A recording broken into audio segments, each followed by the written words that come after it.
My bank card was declined for a box of paracetamol and a loaf of bread, and Kira announced to the pharmacist, loud enough for the people in the queue to hear, that I get muddled with numbers now and again. She even tilted her head, the way people do at puppies and very old men. The paracetamol sat between us like a piece of evidence. I had my tote bag on my arm, the one with the neat stitched initials my late husband put on everything we owned, and I could feel my cheeks heat up. The pharmacist said it was all right, these things happen, while a young lad behind me sucked his teeth as if my existence was an inconvenience. Kira tapped her phone, paid, and pressed the little white carrier bag into my hands as if she were giving to charity.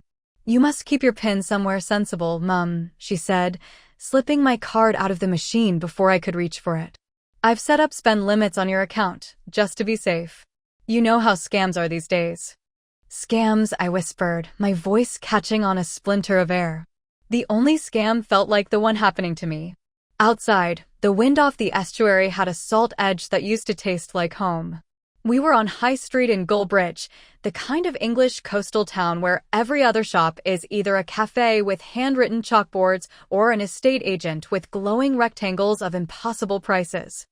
The bus shelter was plastered with flyers for a church jumble, a Pilates for seniors class, a missing black and white cat. I pulled my cardigan tight, and Kira looped her arm through mine as if we always walked this way, gently steering me away from the bus stop toward the little car she and my son bought on finance last summer. "We'll head to the house and sort your paperwork," she said brightly, opening the passenger door for me like a kind jailer. "Daniel's nearly finished with the loft. He says there's boxes up there older than both of us. Imagine the dust." "Leave the loft," I said.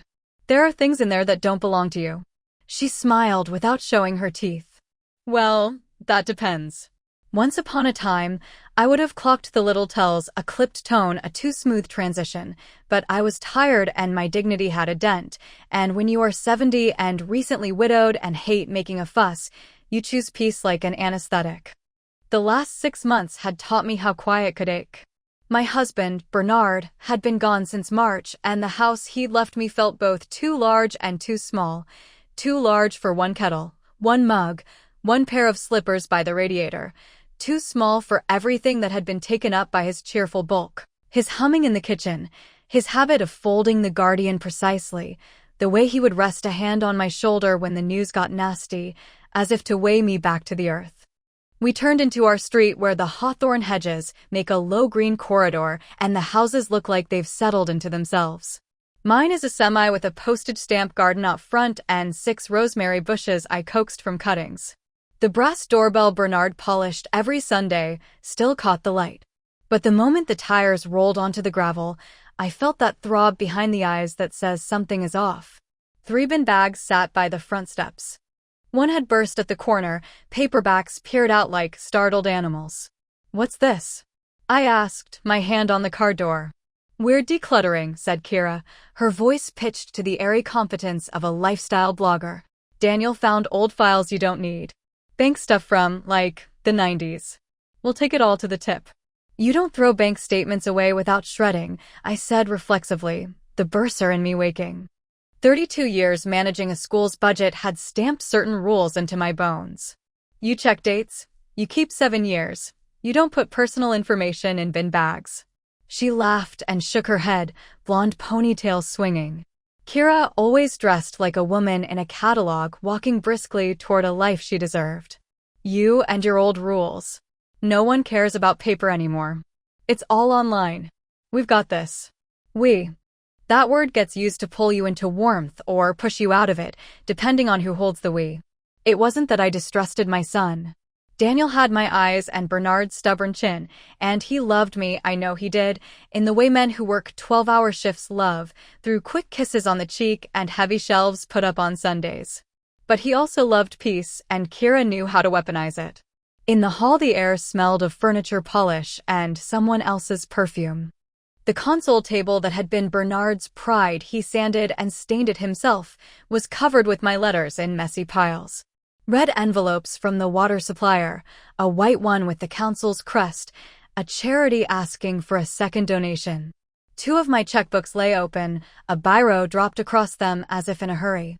There was a blue folder, new, cheap, ring binder type, propped against the hallway vase like a prop waiting for its scene.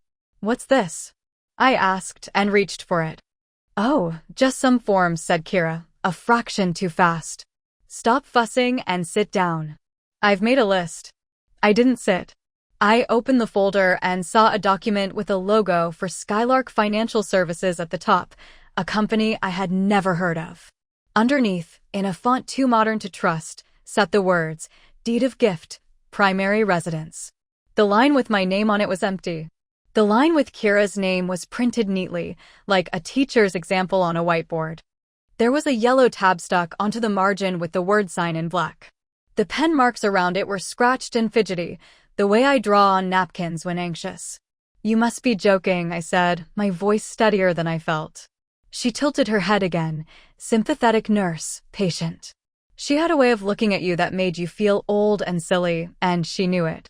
"Mum, we've talked about this. It simplifies things. Inheritance tax is brutal, and the market is at a peak. If the house is in my name, we can remortgage and do the kitchen and your bathroom so it's safer for you. And if you transfer now, we avoid." "Avoid what?" I asked, watching her eyes. She walked to the kitchen, talking as she went, so the words floated back, detached, like the smell of coffee from a cafe you're not going into. "Avoid delays, hassle, with your processing speed being what it is. You know, after people lose a spouse, they can get confused. It's normal." I read that on a forum. "My processing speed," I repeated, following her. The kettle clicked. The blue light on the toaster glowed. On the breakfast bar sat a brown envelope from my bank. It had the faint outline of a card inside. "We've set up a third-party mandate," she said lightly, handing me a mug as if the temperature of tea could do anything about the chill rolling through me. "Just while you're getting back on your feet. Daniel will handle the boring stuff. I'll handle the digital. Team effort." "And my card at the chemist declined because you've set a limit," I said, placing the mug down untasted. "Without telling me." "You always said you liked being looked after," she said, no malice on the surface, just an assumption wrapped like a bow. It was the tone that did it. I used to hear it at governors' meetings when some solicitor in a Navy suit explained why our school must absorb a deficit the size of a small moon, calm, reasonable, the grammar of authority smoothing out the spike of outrage so you felt foolish for objecting. The part of me that had been a school bursar, who understood that decimals can change lives, that a misplaced comma can wreck a budget, stood up inside me. "Get me my bag," I said. She blinked, surprised. "What for?" "Because you've taken my card and there are letters here with my name on them that have been opened. Bring me my bag, please, and then leave my house until Daniel comes home." For a moment, a flicker, I saw annoyance pull at the corner of her mouth, and then she switched it off like a light. "Don't be dramatic, Mum. Bring my bag." She did. The tote with the stitched initials. Inside, my purse was there but lighter. The slot where the bank card should live was empty. "It's safer if I keep it," she said. I reached for the phone on the kitchen wall. Bernard insisted on keeping a landline, said you can't argue with copper when the power goes. I dialed the bank number on the back of a statement and asked to speak to someone about my account, about limits, about mandates, about who had authorized what and when. The woman on the other end had the soft, recorded smile of call center training. "Security questions first, Mrs. Ellis." I answered them all because I knew them. They were my life pin to a trivia board, mother's maiden name, first pet, first school. Then she told me there had been some changes last week, an online banking reset, a third-party mandate with two names, Daniel Ellis and Kira Ellis, and daily limits set to protect vulnerable customers. The phrase bobbed in the line like an insult. "Who marked me vulnerable?" I asked. "It's usually a family member concerned," she said, and Kira, across the island, smiled into her tea. I hung up. My hand shook, but not from weakness. It shook with effort. The effort it takes not to throw a mug, the effort it takes not to say the sort of thing you can't take back. "Take the bins back inside," I said. "I need to check those papers. And bring the blue folder." "Honestly, Mum." "Now." She went with a little huff. In the hall I picked up the brown envelope. tipped the card into my palm. It had my name on it, embossed and right. The letter underneath began, "We're making banking easier," and contained a line about online-only statements unless you opt out. Tucked between the pages was a smaller slip, glossy, showing a smiling gray-haired woman with a headline about later life lending. It was addressed to the estate of Bernard Ellis. My fingers hesitated over that line, and an ache uncurled from somewhere behind my ribs, the familiar ache of being the only witness to the last tiny indignities of a life completed. I put the card in my purse and the letter on the table, and that was when I noticed the other envelope, the one that had slid partly under the bowl of keys. It was from Skylark Financial Services as well, and across the back, in rushed biro, someone had written deadline Friday. Friday was tomorrow. I took the blue folder to the dining table because I've always believed if you lay information flat in good light, it stops being scary and becomes solvable. Inside were more papers. A care plan Kira had printed from some website, with blank boxes for falls risk and nutrition warnings. She had filled them in, badly, with guesses. Gets dizzy sometimes when standing, which I do not. Forgets pin, which I hadn't, until she limited me. House is unsafe stairs, which are no steeper than anyone else's. There was also a leaflet about deprivation of assets and care home fees, which I knew about from a governor training day years ago. It explained that giving away your home to avoid costs could be challenged by the council. Someone had highlighted a paragraph about intentional deprivation in pink. In the margin, a note in Kira's neat block letters read, "Check if 7 years applies to care, not inheritance? Ask Martin. Ask Martin." I didn't know a Martin. I stood in the doorway and watched her yank the bin bags back inside with exaggerated effort, as if to impress an invisible audience. From the top of one bag, something glinted that wasn't paper, the metal corner of a little ledger. Bernard's ledger. He'd kept them for 40 years, one for each 5-year stretch, tight straight lines of figures, his small domestic poetry. I pulled it free. The cover had the same neat initialing as my tote, B.E., and the dates 2016 to 2020. Inside, his writing nipped across the page, BT, council tax, household, gifts, and then a line I didn't recognize, Skylark Reserve, with round numbers that made no sense for our modest life. "Where did you get this?" I asked, the ledger heavy in my palm. "It fell out of a box in the loft," she said. "Daniel thought it was rubbish." "Daniel knows his father's handwriting," I said. "Do you?" She rolled her eyes. "The theater of patience is exhausting to perform." Her face gave her away. "Can you please stop making everything into a crime show? We're trying to help you." The ledger didn't lie. Bernard had transferred small sums to Skylark regularly, and then, for months before he died, a larger amount, too large for his ISA, too large for the man who bragged if he managed to save £10 by switching the energy plan. Next to that last line, he had written in faint pencil, "Ask Martin, bottom drawer." The bottom drawer of Bernard's desk in the little room we called the office, the room with the faded poster from our 10th anniversary in Brighton, the room where he kept his stamps and his ridiculous paperweights shaped like ships, stuck halfway when I pulled it. Kira was making noises in the kitchen, clattering things as if sound could fill a space with authority. I pressed my hip against the desk to brace it, wiggled, and the drawer slid open with a small bark.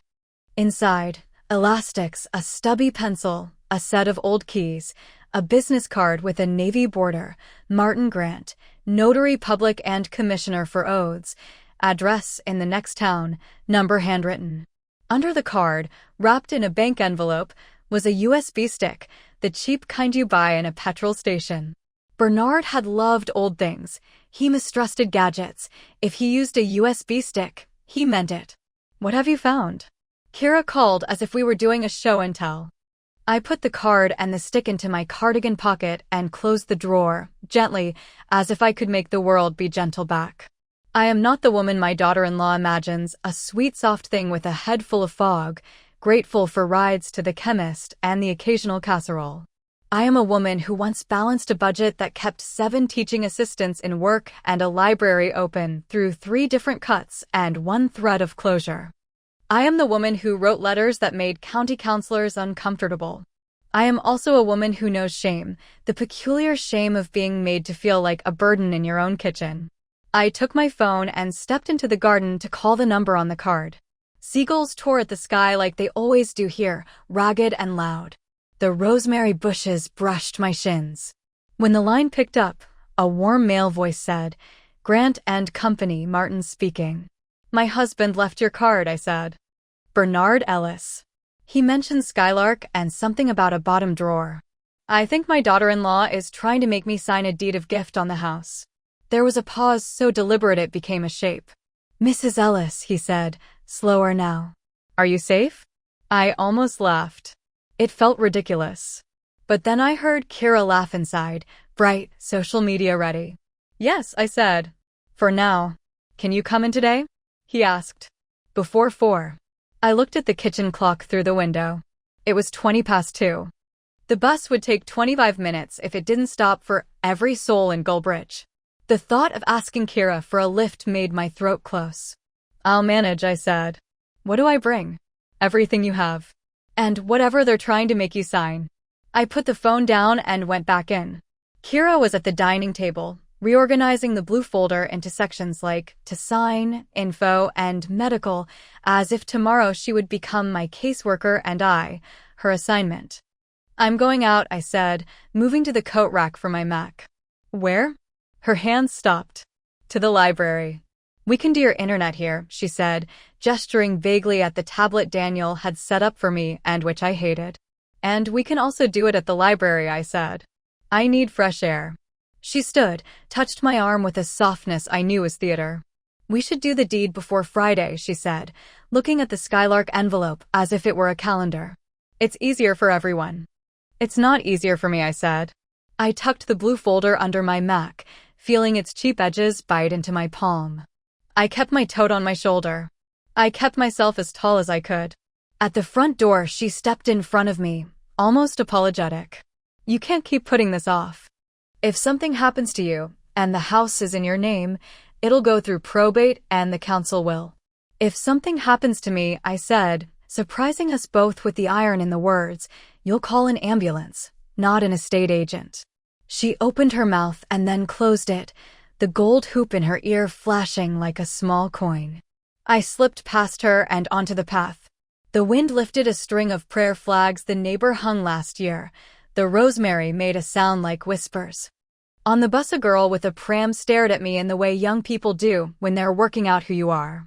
I sat in the seat behind the buggy zone and watched Gullbridge go by, Mrs. Lim's laundrette with the handwritten "back in 10" sign that sometimes means an hour, the co-op with the same cashier who always calls everyone love and means it, the Gothic church with the spire that looks like a finger saying, "Mind your ways."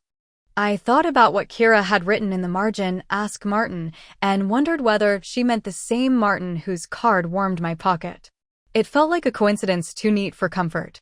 The office for Grant and Company sat above a greengrocer that still takes cash and still knows you by your fruit. The doors smelled of polish and lemon. In the waiting room, a young man with a haircut too expensive for our town looked up from his phone and then away, as if to be polite. When Martin came out to fetch me, he had the kind of face people bring secrets to, lined, open, careful. He took me into a small room with a table, 2 chairs, a jug of water. On the wall, degrees framed in dark wood. On the table, a blotter, a pen, a pad. It felt like a place where things have to be true. "Mrs. Ellis," he said once the door closed. "I knew Bernard for years. He came in last winter about a concern he had regarding your son's wife. He asked me to set up some safeguards, nothing dramatic, nothing cruel, just guardrails. He was worried, but he didn't want to worry you." My hands went cold on the pad of my tote. "What safeguards?" He slid a thin file towards me. On top was a letter on his letterhead with my name. The date was 3 months before Bernard died. The letter said, in concise, boring sentences that I loved instantly, that Bernard had created a simple life interest trust for our house. I had the right to live there for my lifetime. No sale without my written consent.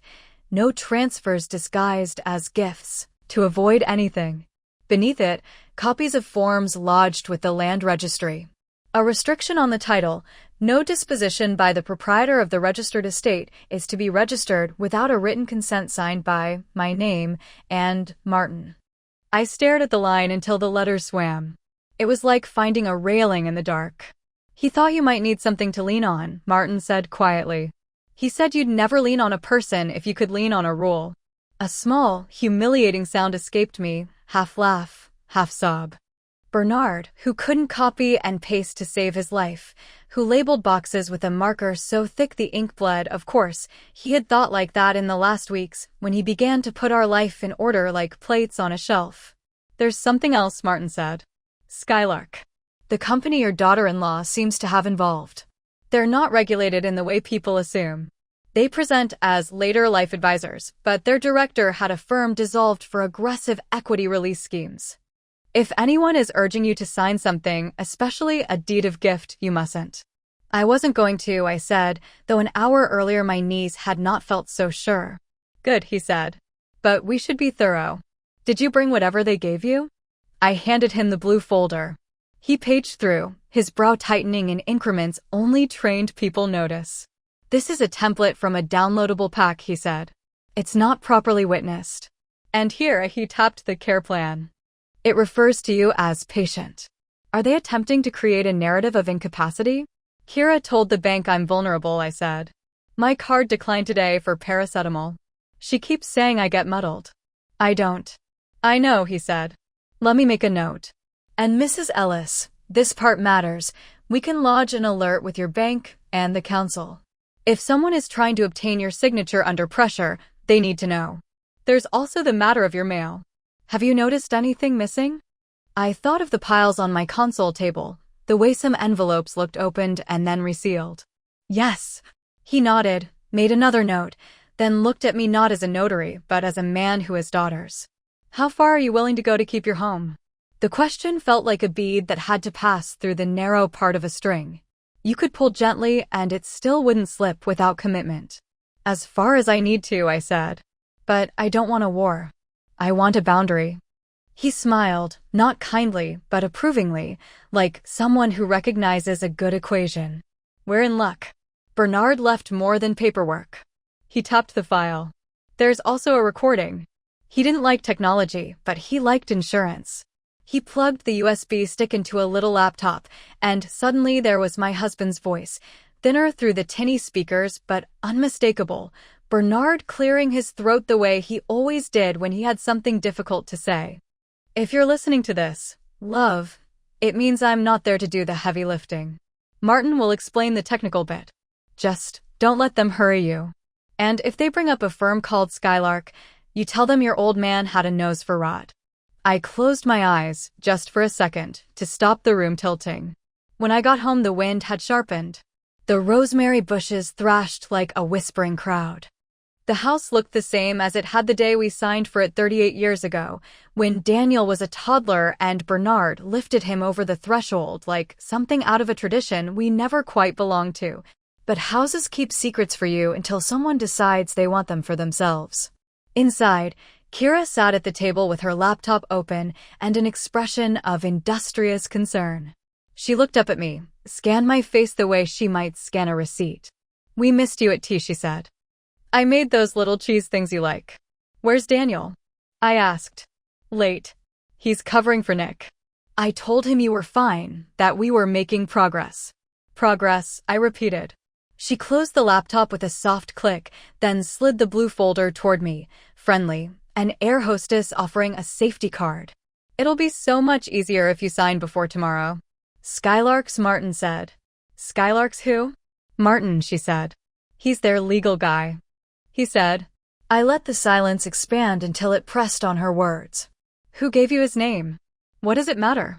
She said, a blush rising delicately in the pale skin above her collar. The Martin I met today is a notary who served your father-in-law for years, I said. He does not work for Skylark. He works for me now. Her eyes flicked, quick, to my cardigan pocket. For the first time since the chemist, she looked unsure. It lasted a second, and then the performance returned, brighter, louder. Honestly, you're making a mountain. Daniel and I have your best interests. Take the bins into the spare room, I said, my voice calm. We're not throwing anything until I've looked. They're full of rubbish. That's my rubbish, I said. I reached for the ledger and slid it into my tote. And Kira, if you ever tell a pharmacist I'm muddled again, I'll have the GP put a note on my record that you are not to be consulted on my behalf. Understood? She opened her mouth, closed it, nodded once, lips pressed. I breathed. I made tea. I called the number on the bank letter and asked to set a password that must be spoken by me and only me for any changes. I asked them to log that a third-party mandate had been placed without my full consent and to send the form to revoke it. The woman on the phone sounded like she'd heard versions of my story all week, which made me both sad and newly stubborn. I rang off and wrote the time and the name of the person I spoke to on the corner of the letter, the way you do when you've had to get good at keeping a trail. At 9 there was a knock at the door. Kira glanced up, alert. I went to the hall and opened it to find Lynn from the post office, short, brisk, always in a cardigan no matter the weather, standing with a brown recorded delivery slip in her hand. Evening, Margaret, she said, already stepping in because she's that sort of woman. I was just locking up when the courier came back for signatures we couldn't collect. Your name was on 3 of them, but when I checked the book, it shows you signed this morning for a change of address redirect to an apartment in town. It's for a year. Signature didn't look like yours. Thought I'd walk it over before it got sent, see as there's mischief about. She placed the slip on my console table, and the neat little goal of her mouth went tight. You didn't sign this, did you? Kira's chair scraped in the dining room. She stood half in the doorway, half out, face gone blank. The slip sat there like a gauntlet. The redirect would move my mail, the little lifelines of a life, to some address I didn't know, for someone else to open, copy, keep. No, Lynn, I said. I didn't sign any redirect. Lynn nodded once, businesslike, a woman who has seen people try clever things and isn't impressed. She lifted her chin past my shoulder toward the dining room. Then I'll cancel it tonight, she said. And I'll print the copy of whoever tried to be you. She lowered her voice. And if you'd like, I'll call in a favor with my cousin at the council. They take a dim view of redirection on vulnerable adults, as they call it. Dim, you say the word. Kira swallowed, the first honest sound she'd made all day. The house felt suddenly very small. In my cardigan pocket, Martin's card pressed warm against my fingers. On the console table under Lynn's slip, the Skylark envelope creased where my hand had held it too tightly, and in the bin bag by the stairs Bernard's ledger waited. Its penciled note pointing to a drawer I had already opened, but whose meanings had only just begun to unfold. Thank you, Lynn, I said. I think I'd like that favor. And Kira finally spoke, voice brighter than her face, eyes flicking to the blue folder and back. This is getting out of hand, she said. You're overreacting. Am I? I asked, picking up the redirect slip to see the forged version of my name in confident loops. Because unless I've forgotten how I write my own name, somebody in this house has just made a very bad decision. Lynn's eyebrows climbed. The hallway clock ticked, ridiculous in its domesticity. From the kitchen the fridge motor hummed like it had nothing to add. And then, from the pocket of my Mac, my phone buzzed. A message from an unknown number flashed on the screen. Skylark appointment confirmed for tomorrow 10 a.m. K. Ellis. I looked up at Kira, and she was already shaking her head, the role of concerned carer slipping, something harder showing underneath. I took a breath that felt like the sea coming in. Lynn, could you wait 5 minutes? There's a printer in the office. I'd like a copy of that forged signature for my file. Course I can, she said, stepping fully into my hall like a small, competent army. And just then, from the street behind Lynn, a shadow detached itself from the low wall by the rosemary bushes. It was Tom, the teenage grandson of my neighbor Mrs. Patel, the boy who helps her with the bins on Tuesdays and rides his bike in long, slow circles outside to make the baby laugh. He lifted his phone, hesitant. Mrs. Ellis, he said, cheeks blotchy with the courage it takes to step into an adult story. I'm sorry to bother you, but my doorbell camera, it picked up someone at your door last night, about 11. They had a hood up but, well, I thought you should see. Kira didn't move. Lynn looked from Tom to me as if she were measuring flour and knew she had the exact right amount. The forged redirect slip warmed in my fingers. "Go on then, Tom," I said, my voice calm in a way it hadn't been all day. "Let's have a look." Tom shuffled forward, his trainers leaving small scuffs on the hall tiles, and held out his phone. His hand trembled slightly, not from fear, but from the knowledge that he was about to put himself into the middle of something complicated. I tilted the screen, and the grainy doorbell footage showed a figure in a hood standing at my door at 11 o'clock last night. The streetlight gave just enough glow to see the person bend down, pull an envelope from a jacket pocket, and slide it through the letterbox. Then the figure lifted their head toward the camera for a fraction of a second. Even in poor resolution, the line of the jaw and the quick dart of eyes were unmistakable. It was Kira. She made a noise behind me, part gasp, part laugh, the sound people make when they try to deny reality before their brain catches up. Lynn, still holding the redirect slip, pressed her lips together as though she had just seen exactly the proof she needed. Tom looked at me with uncertain pride, as if he wasn't sure whether he'd done something good or started a landslide. I placed a hand on his arm, steadying both of us. "Thank you, Tom. You've done the right thing. Could you send me that clip, please?" "Sure, Mrs. Ellis," he said quickly, tapping at the screen.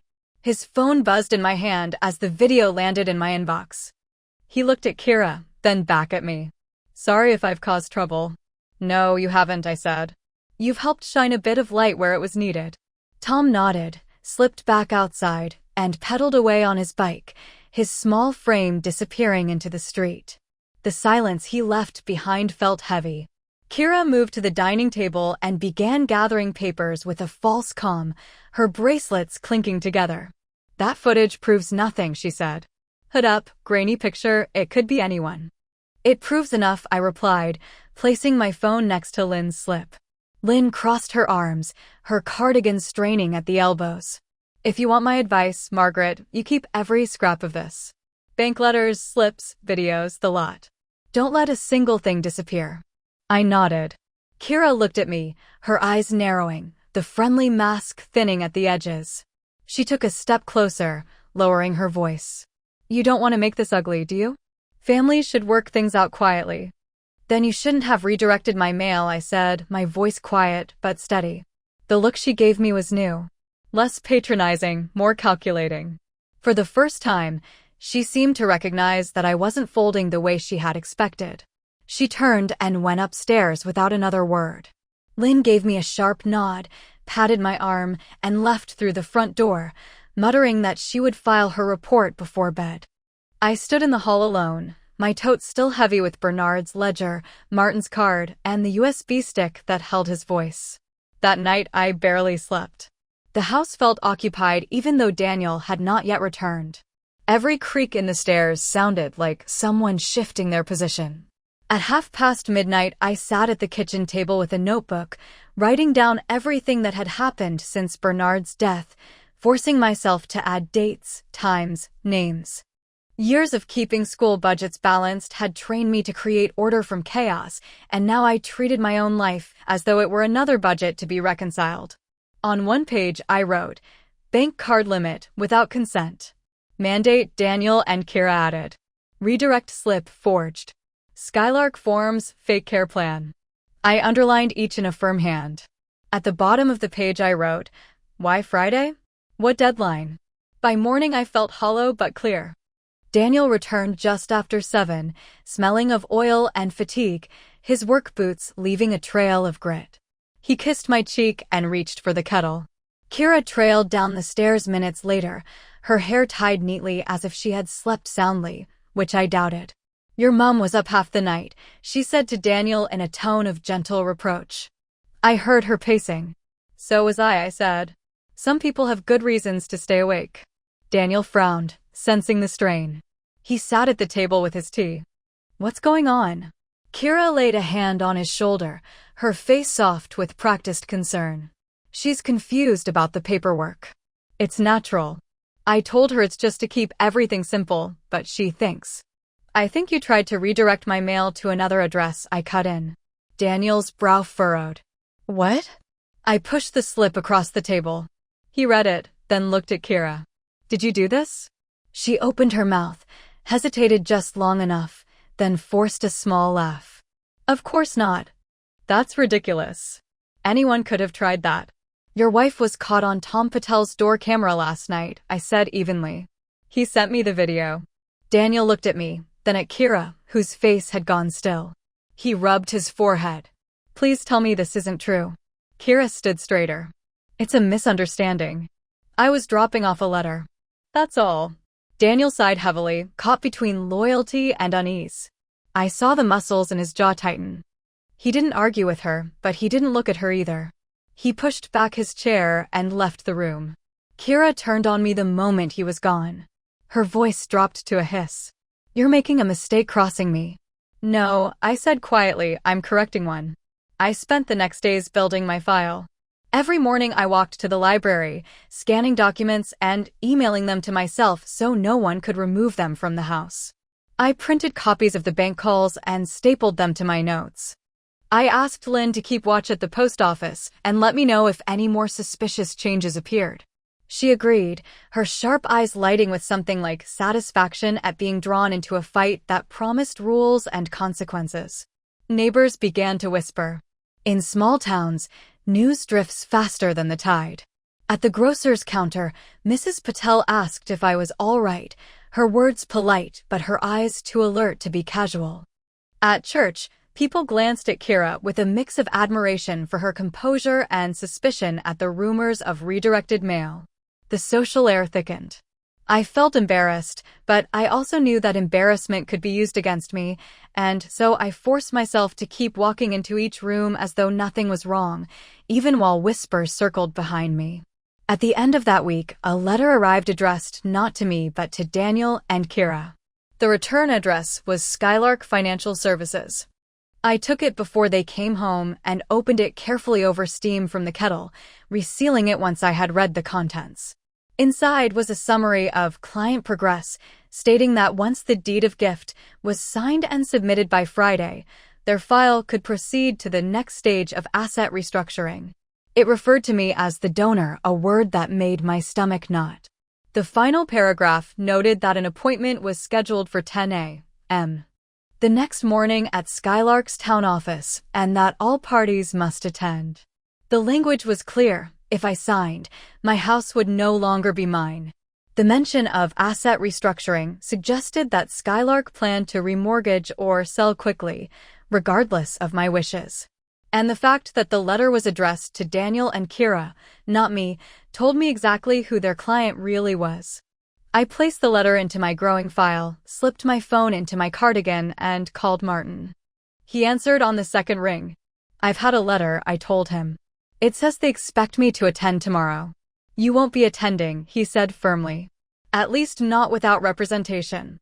Bring the letter to me this afternoon. We'll prepare a response.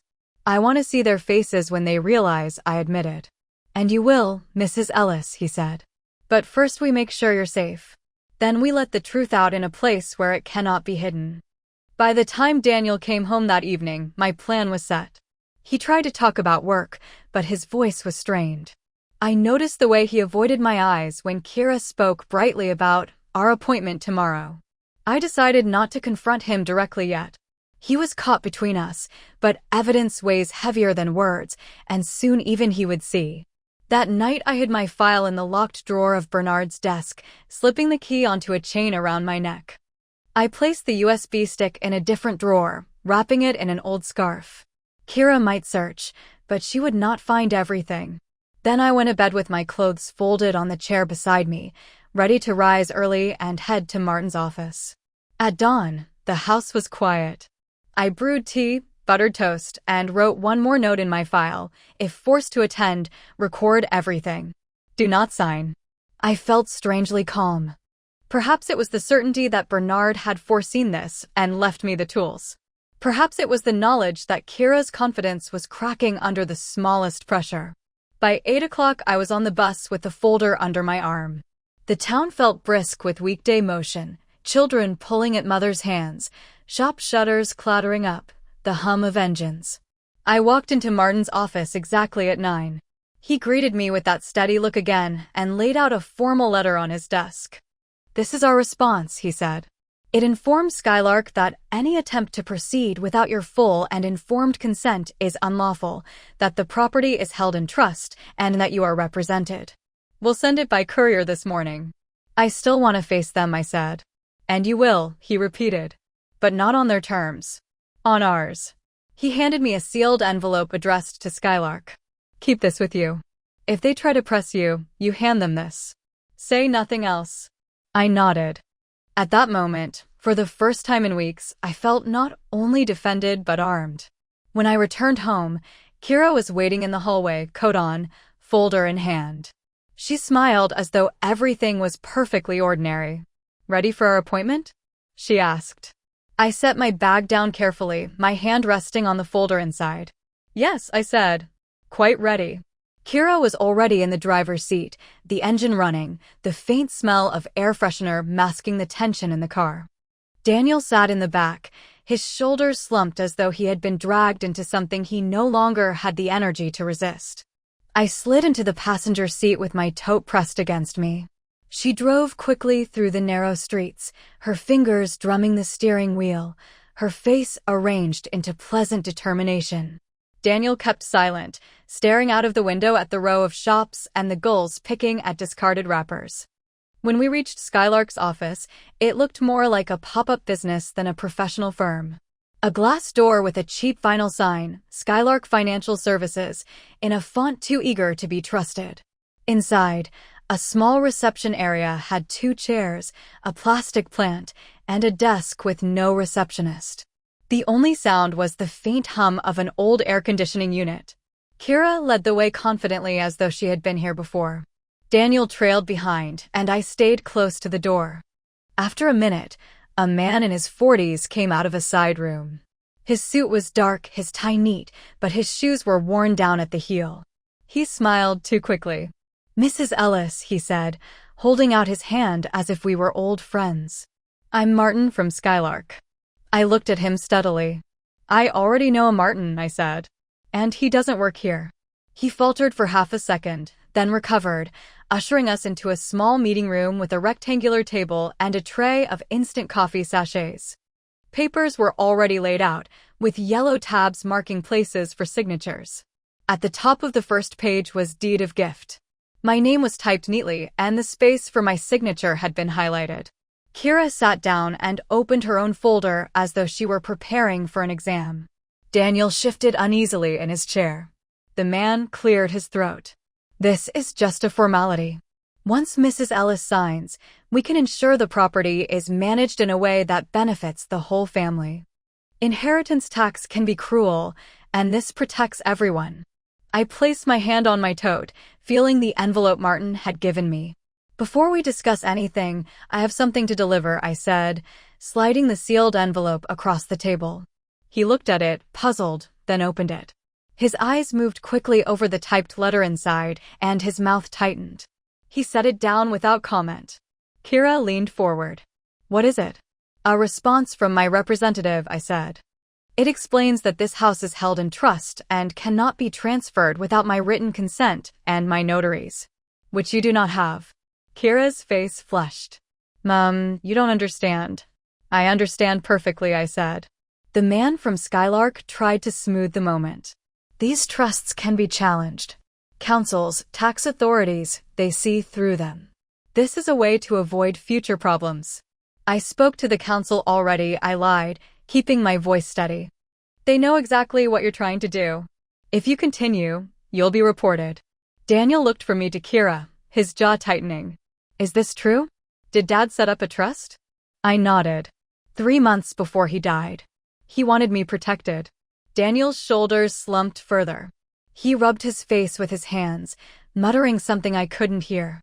Kira snapped the folder shut and stood. We're leaving.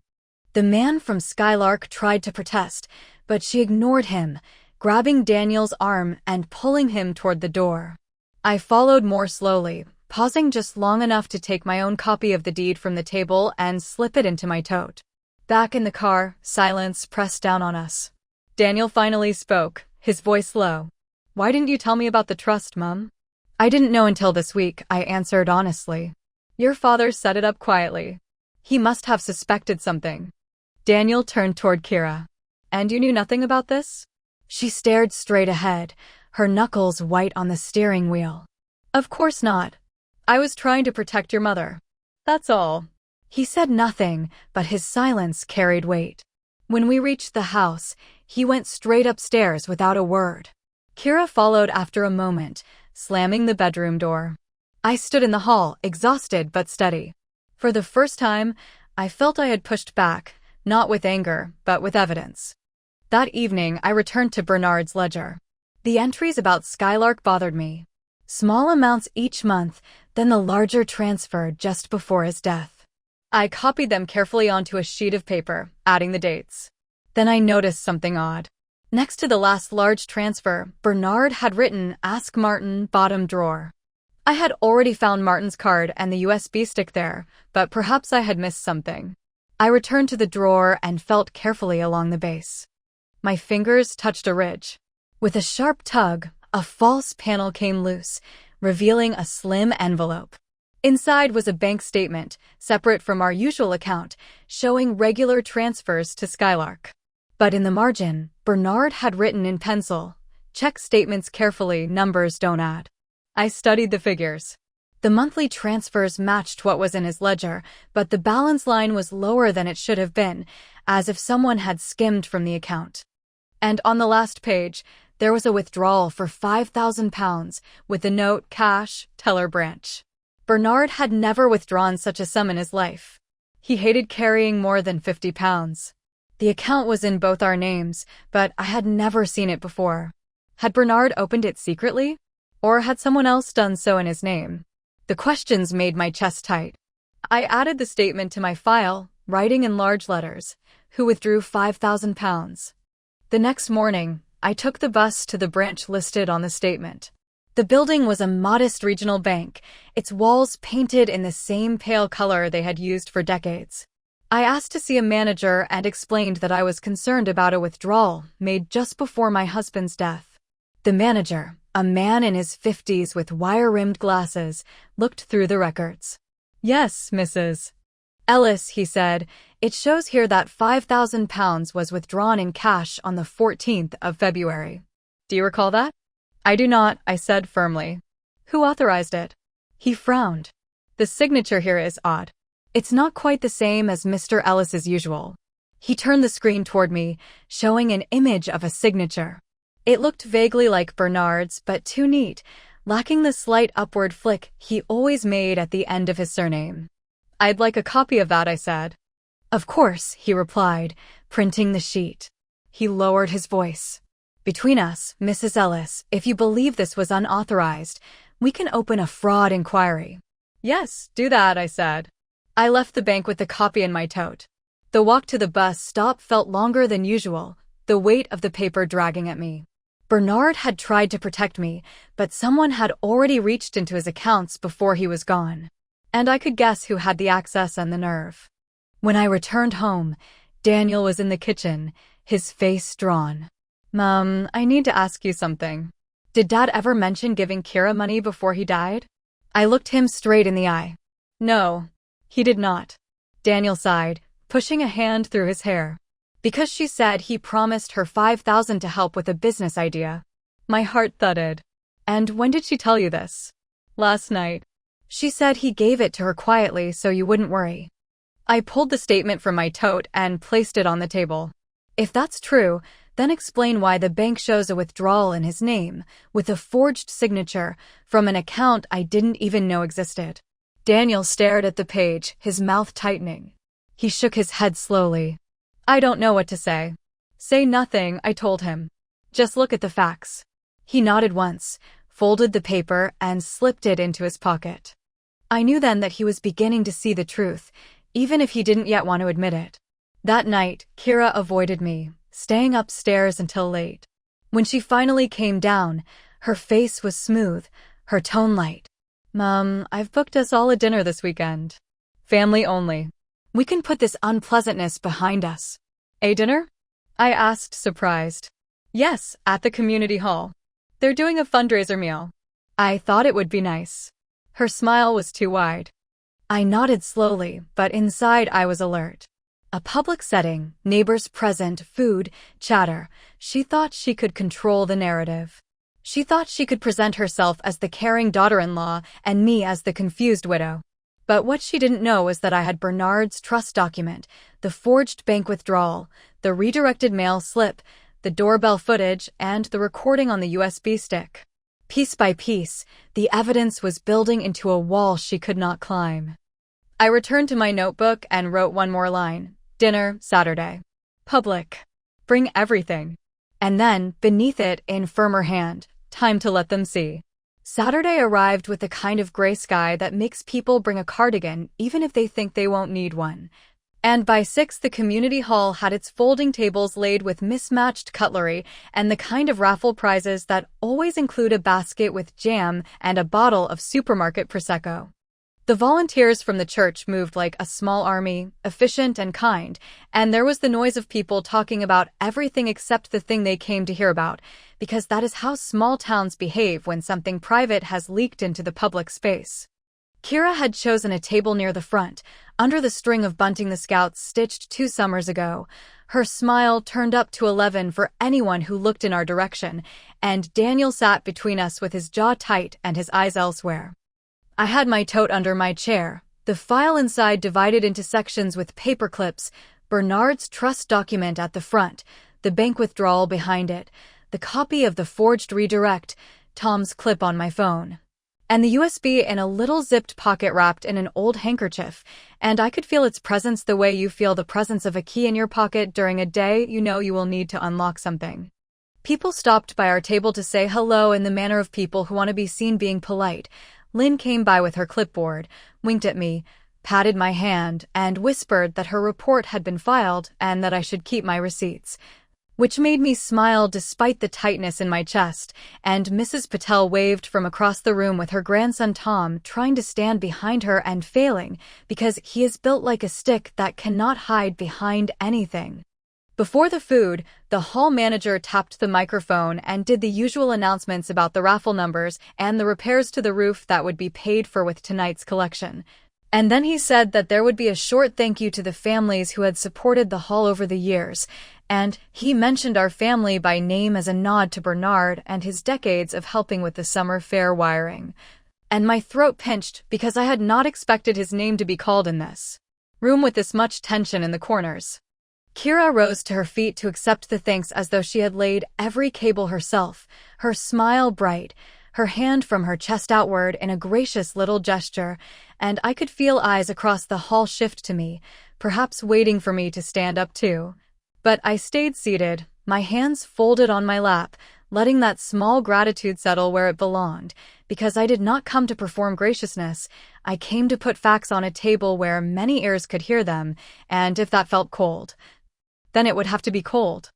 The food came in courses produced by the women who run every event in this town out of a back kitchen that should have been retired 10 years ago, and while people ate, they watched, because eating gives you something to do with your hands when you are really listening.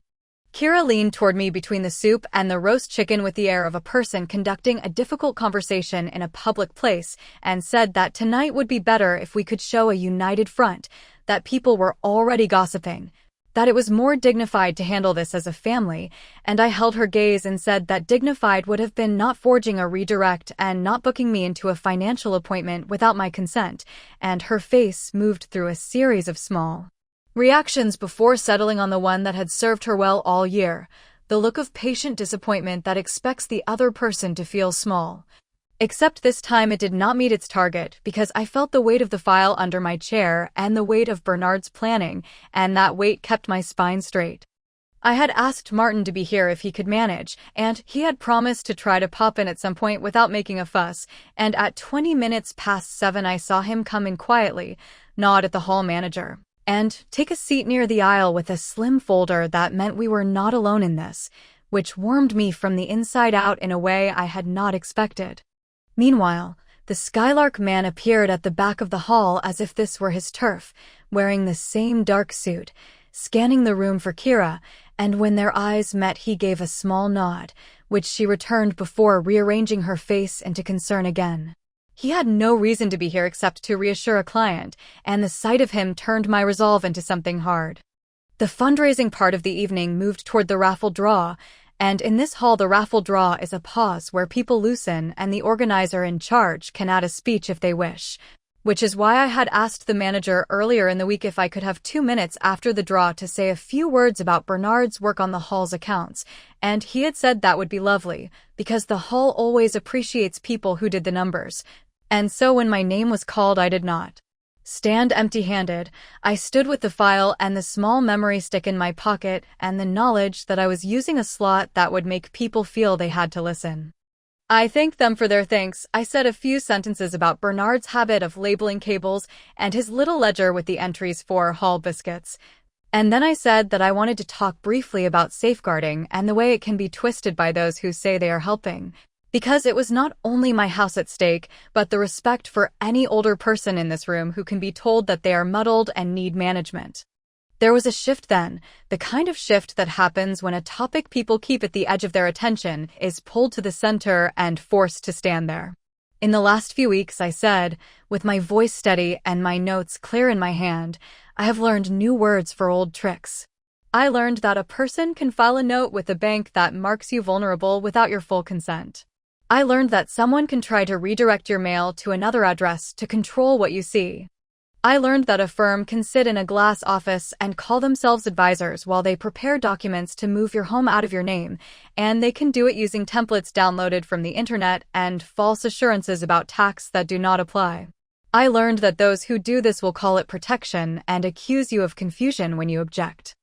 And I learned that my husband saw some of it coming and put protections in place, and I am standing here because I intend to use those protections in the open where everyone can see. I turned and waved to the hall manager who had already dimmed the lights as we had arranged, and he gestured to Tom, who has been helping with the projector ever since the Scouts got a donation for one. And he plugged my phone into the HDMI lead with the same care he uses to connect his gaming console, and the pull-down screen at the front of the hall lit with the frozen first frame of Tom's doorbell video. The room murmured as people realized what was about to play, and Kira shifted in her seat, her hand moving to Daniel's arm in a gesture that was as much control as comfort. I pressed play, and there it was in the quiet of a hall that knows how to be quiet when something real is being shown. The figure at my front door at 11 at night, the hood, the slide of an envelope, the face lifted to the camera for a second, that was enough. The line of the jaw that anyone who knows Kira could not mistake. Someone in the back let out a small sound like a sucked-in breath, and Lynn at the side made a little noise in her throat that said the story she had suspected was confirmed. Kira stood a fraction and then sat, her words out before she could choose them better. That could be anyone. It is dark, the quality is poor, and anyway, I was dropping off a letter that was meant for you, nothing more. I held up the recorded delivery slip Lynn had brought, and on the screen, thanks to Tom's help with the document camera the hall uses at quiz nights, appeared a clear image of the change of address request with a flowing version of my name that does not belong to me. This is the letter, I said. It is not mine. It would have sent my mail to an apartment I do not know for a year, and the person who delivered it did so at a time when they thought no one would see. The post office has canceled it. They have also filed a report because they take this seriously. That is one piece. I clicked my remote, and the next image filled the screen. The header Skylark Financial Services, with their letter to Daniel and Kira about the deadline and the donor and the next stage of asset restructuring. This arrived addressed to my son and his wife, not to me, I said. It speaks of my home as an asset to be restructured, and it calls me a donor. It expects my signature to be a formality. That is the second piece. I clicked again to the copy of the bank transaction, the withdrawal of £5,000 in cash, the odd signature labeled as Bernard's. The hall was not a court, and I am not a lawyer, but people know a falsehood when they see it written right in front of them. Especially when I could say with plainness that my husband did not draw that much cash in his life, and that he had never seen it as a game to see how much he could carry, and that this withdrawal had been made days before he died from an account I had not known existed until this week. Daniel's face went gray then, a kind of gray that has only one meaning inside a marriage, and he looked at Kira the way men look at something they should have looked at sooner. Kira tried to stand again, but I did not let the room fill with her voice because a final piece needed to be set down before the noise began. I took the USB stick from my pocket and held it up not as a grand gesture, but as an object that belonged to Bernard's desk and the ordinary habit he had of keeping paperclips and keys, and also things that mattered, and Martin, who had come forward to the side of the stage, stepped in quietly to plug it into the USB slot on the laptop because he knows how to move in a room like this without making a fuss. The projector switched to a small audio player window, and when I pressed play, Bernard's voice filled the hall, thinner than in life, but with the same exact way he said his vowels, the way he cleared his throat before he tackled something he had thought about a lot. If you are hearing me, love, it means I am not there to explain things in the better order you would prefer, but I want you to know that I saw some things I did not like, and I tried to lay the track for you to walk on. I went to see Martin, and I had him put a restriction on the house because I did not like the way certain conversations kept circling the subject of value and plans and upgrades that sounded like upgrades for someone else's idea of our life. I do not say this to make you suspicious of everyone. I say it because I want you to have the piece of paper you can hold up when someone turns pressure into kindness and calls it help. Also, if anyone comes to you with a deed that says gift on it, tell them to go away, and if they do not go away, get Martin, and if they tell you that I promised them $5,000 for something, do not take that as truth without seeing exactly where it went, because that number has already been pulled into a place it should not be, and if I had been given enough time, I would have sorted it myself, but I did not have enough time. In the audience, there was no coughing, no scraping of chairs, only the sound of a hall measuring the voice of someone it knew who was talking about our kind of trouble in our kind of room. Kira found her words, because she has been able to find words her whole life and use them to build a version of herself that she can live in. This is selective. It is a recording without context. It is cruel to play it here, and anyway Bernard did not understand modern finance. He was afraid of change. He talked about charity shops like they were investment houses. This is not a serious way to discuss family matters in front of people who do not know us, and the money was a private matter between him and me and was meant for something I cannot discuss, because it is embarrassing. I had prepared for this moment because I knew she would try to move the ground under my feet, and I did not intend to let her do it. If it was meant for you, I said, then your account would show it. If it was for a business, then there would be a receipt. If it was a promise, then it would not require a fake signature 13 days before he died. And if this room seems like the wrong place, remember that you chose a public setting for apologies and appearances when you booked this dinner and told people we would be putting unpleasantness behind us. From the side, a voice I did not expect at this exact moment cleared a path, and when I turned I saw the hall treasurer, a woman with careful hair and a face built for ledgers, step forward holding a folded set of papers. She looked at me, then at the room, with the seriousness of someone who does not often speak, but when she does, you listen because it will be precise. I have something to add, she said, her voice carrying clearly without the microphone. Margaret asked me a private question earlier this week, and because I am an accountant by trade and a cautious one, I checked the hall's donation records for the fundraiser we did in February, the one before Bernard passed away. And in the ledger for donor matching, I found an entry for Skylark Financial Services listed as a corporate sponsor for our raffle printing costs, £150, and next to it a note that says Referral Partner, KE, which at the time meant nothing to me. But now it very much does. I also checked my business account where I help local small companies, and Skylark's outgoing payments show a series of small referral fees to an account ending in the digits that match the last 4 digits I saw on the debit card used at the cafe by Kira last week when she paid for a tray of coffees, which tells me that someone in this room has been receiving money from Skylark for sending clients to them, and that would be a conflict of interest if the client was also the mother-in-law, and it would explain why the pressure could be dressed as care. The hall reacted to this with the kind of sound that halls make when numbers are presented clearly, and you cannot argue with them without looking foolish. Kira's face did a thing I had not seen before. It went still in a way that people do when the ground has not yet moved, but they can feel it preparing to go, and she shook her head as if movement could break what words could not. Referral fees are normal in my line of work, she said too quickly. It is standard. I disclosed it to Daniel. Daniel turned to her with a look that meant he had just heard the exact amount of his own trust that had been leveraged without his permission. "You did not disclose that it involved my mother's home," he said slowly. "You told me Skylark was giving advice to help, not paying you." She reached for his hand, and he pulled it back, not dramatically, just away, which in a marriage says more than a shout. I had not planned what came next, but I realized the room was at a place where it needed one more push, and the thing I had thought might be the final piece of the evening would have to be used now. And it was the part that had made me feel the worst to prepare, because it played on the very fear that Kira had tried to turn into a lever against me. I stepped forward and addressed the hall, not as a victim, not as a mother, but as a woman who knows how safeguarding really works when it is done right. "I would like to say something that is hard to admit," I began, and my voice did not shake because rehearsing with Martin in his quiet office had built a small muscle that could hold this steady. "I have asked the council to open a voluntary carers assessment and a capacity assessment for me, not because I believe I lack capacity, but because I want a professional, independent record that I do not need a third-party mandate unless I ask for one, and that no decisions about my property or care can be made without my explicit consent. I have also asked my GP to add a note to my file that any concerns from family must be recorded with my consent for transparency.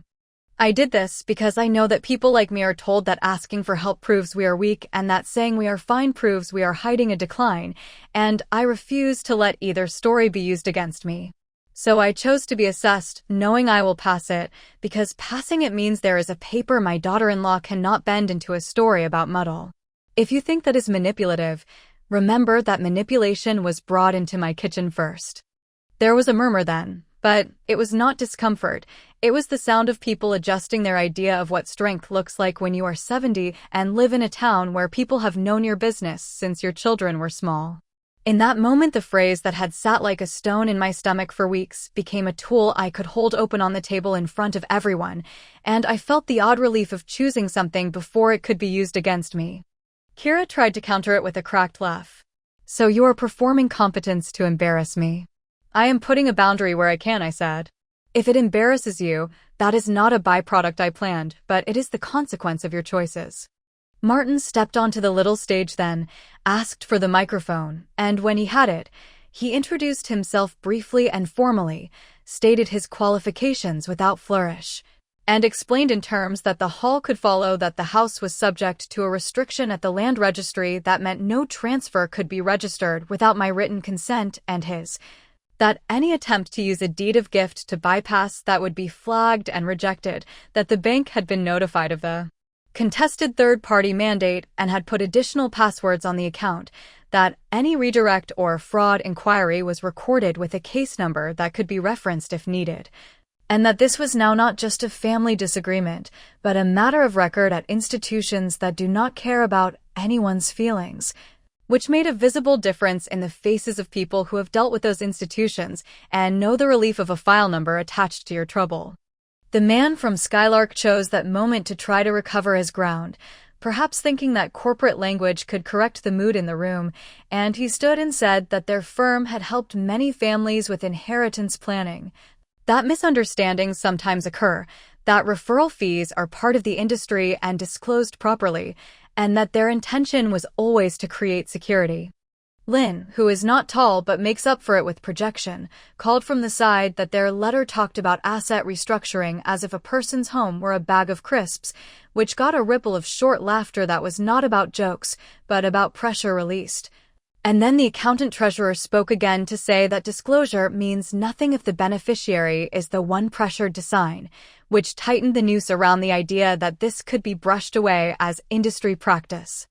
Daniel stood slowly, and the hall quieted again, because this was the man who had been in the middle gently and now was making a choice in a room that would remember it. I have seen the video of my wife at my mother's door at night with a letter that would have moved my mother's mail without her consent. I have seen the letter from Skylark addressed to me and my wife about restructuring my mother's home like a business asset. I have seen a bank withdrawal with a signature that does not look like my father's taken days before he died. I have just learned that my wife received money from Skylark for referrals without telling me, and I am ashamed that I did not see it sooner, but I see it now, and I will not be part of taking my mother's home away from her. I will call the bank myself in the morning to remove my name from any mandate that was added without my mother's clear consent. I will also be taking some time away from my wife to think." The room did not clap because this was not theater. It held itself in that way rooms do when something important has broken and people are not sure which way the pieces will fall.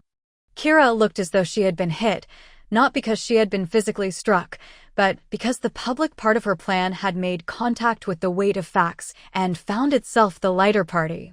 She opened her mouth, closed it, and then tried one last turn, because there is always a last turn in people like her who can skip from point to point hoping one will hold. "You will regret humiliating me," she said, low and directed at me more than the room.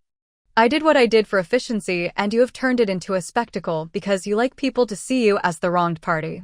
You have always liked it that way. Even with Bernard, always the martyr." I did not reply with a speech because speeches can pile up and make the truth look like a lecture. I held up the trust document and the letter and the slip, and then I said only this. "This is not humiliation. This is daylight." At the back, a man raised his hand, and I recognized him as the council officer Lynn had mentioned, the cousin with the thin pen and the sharp mind. And he identified himself and said that he could confirm that an anonymous safeguarding alert had been filed for me 2 weeks ago from a public phone box on the high street, that it claimed I was confused and being scammed by unknown callers, that it recommended financial controls be placed on my accounts by family, that this was a misuse of the process, and that the voice recording from the box, which exists because some boxes record for emergency tracing, had enough background to identify the person using it as a woman with a specific brand of perfume and bracelets that clink together. And he glanced at Kira's wrist in a way that was not subtle, and the hall made that same soft sound again, the sound of seeing a pattern line up so neatly that you cannot look away. The final piece came from a place I had not predicted, and this was the twist that reminded me that you can collect evidence and make a plan, but there is always a witness you did not account for. Mrs. Lim from the laundrette, who never speaks loudly in public because English is her second language and she chooses her words carefully, walked to the aisle with her hands clasped and said, in a voice that trembled at first and then steadied, that 2 days after Bernard died, a woman had come into her shop with a bundle of shirts and asked for a pocket to be stitched closed, which is an odd request, but not unheard of, and that the woman had said the pocket was for carrying a small USB, and she remembered because she had never been asked to do that before in 30 years, and that when she finished the work, the woman had paid and a bank card had flashed with a name she did not see fully, only the characters KE, and at the time it meant nothing. But now she wanted to say it because maybe it belonged in the pile of things being arranged tonight. The hall did not know what to do with this detail for a beat, and then Martin turned to me with a look that meant he was collecting this in his mind, and that it pointed to the possibility that Kira had tried to hide or transport a device in a way that meant concealment.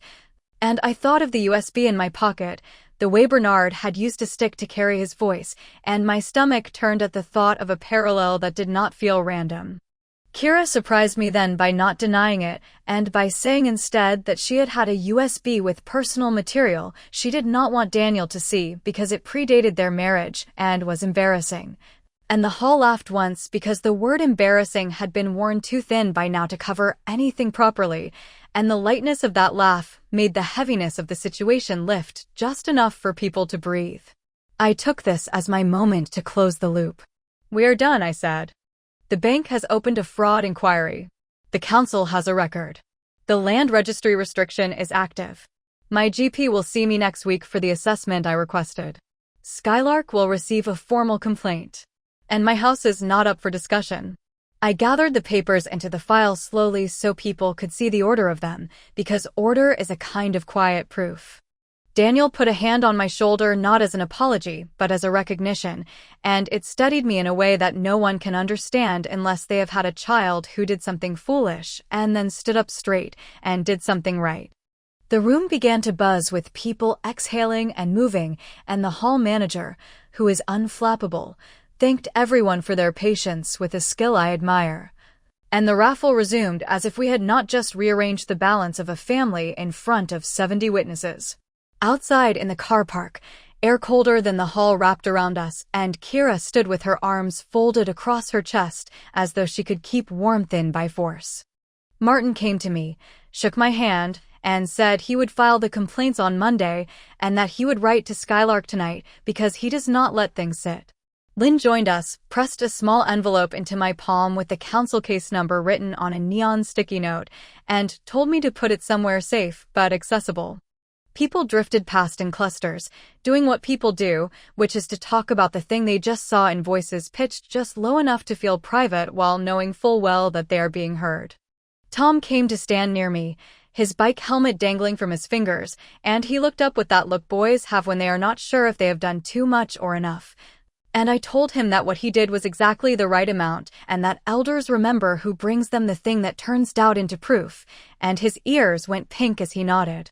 Daniel asked Kira quietly where she would be staying tonight, and she said at home because she had nothing to be ashamed of. And I said that she would not be crossing my threshold and that if she tried to enter without my consent, I would call the police because trespass is not a mystery in this country, and her mouth opened and closed in the same movement as before, like a habit. And then she said she would go to her friend Alicia's, and that this was not over.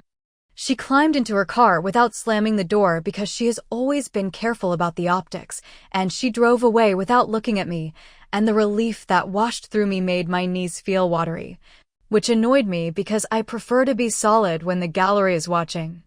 I leaned against the low brick wall of the car park and breathed, and that was when someone I did not expect to see at my side turned up and spoke in a voice that I had last heard as a grudging hello at a school gate 15 years ago. And it broke something open in me that I did not know was still sealed. She said her name like a question to see if I would remember, and I did, because she used to stand at the school gate in a long coat with a clipboard under her arm, always late for a meeting and always precise with a hello. Hannah Lewis, she said, and she lifted the edge of her folder as a kind of proof.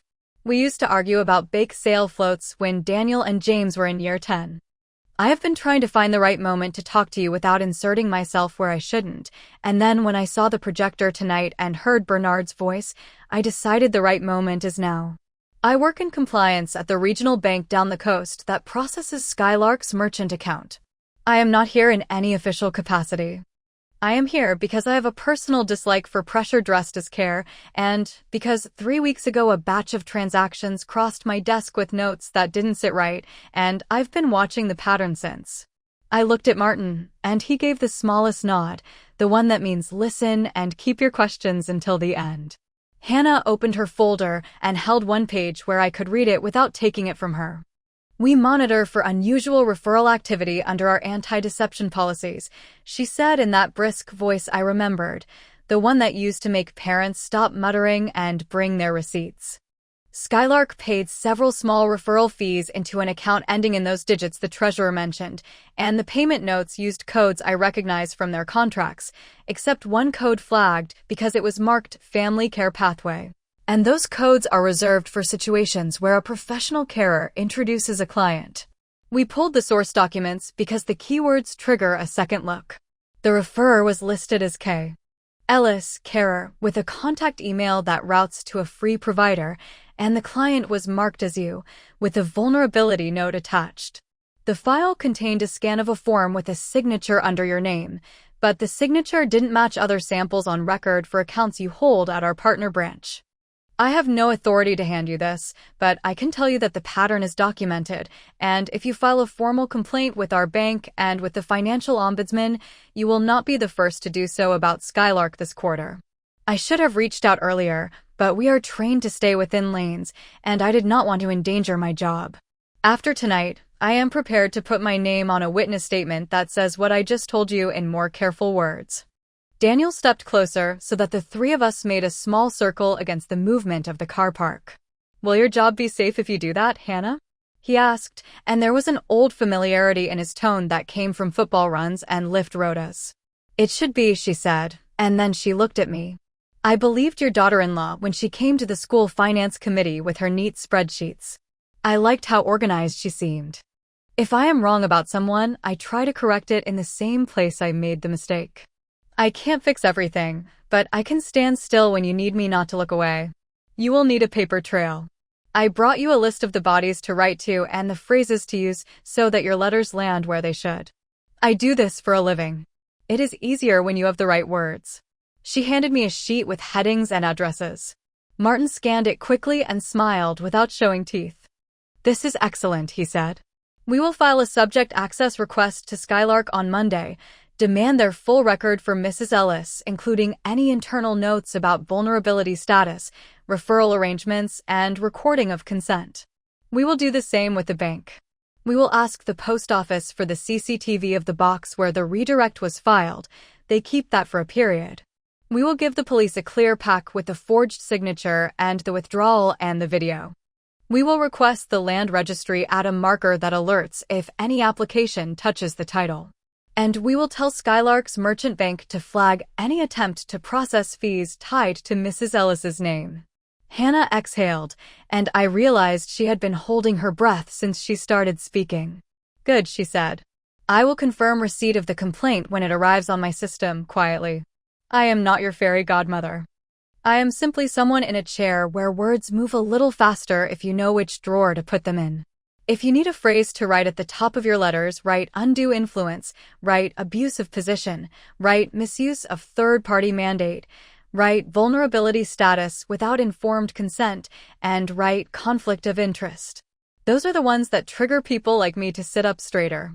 I thanked her, not with tears or hugs or speeches, but with the sort of thank you that comes from standing in the rain outside a hall and realizing a stranger has put a shelter over part of your trouble. She left with a little wave, and I watched her walk to her car with the same brisk step she used to have when she carried crates of crisps from the cash and carry. It grounded me to see that someone who used to bring petty cash forms to my desk was now bringing a different kind of form to my life when it mattered. That was the moment I understood the shape of this whole thing, not a single battle where I could win with one swing, but a series of small offices and small desks and small careful people who would advance a file because it was the correct thing to do if you put it in front of them in the correct way. I could play that game. I had played it all my life. In the days that followed, the quiet work began. On Sunday morning, Daniel came over in old jeans and pulled the boxes out of the loft that I asked for and left the rest alone. He did not ask for tea. He did not say much at all beyond what had to be said to move wood down a ladder without breaking a wrist. He slept at his friend Nick's that week. Kira sent 2 texts that were long like apologies, but contained no admission, just the old language about misunderstanding and efficiency. I did not reply. I wrote letters instead. Martin drafted them, and I signed them. I copied everything twice and put one set in Bernard's file and one in a folder marked with today's date. I posted some myself because moving my body to a counter and watching an actual stamp take ink onto paper calmed me.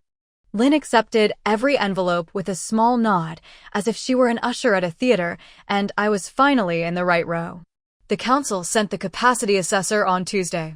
She arrived on time and wore plain clothes and carried a notebook, and she asked me structured questions in my kitchen while the clock ticked along.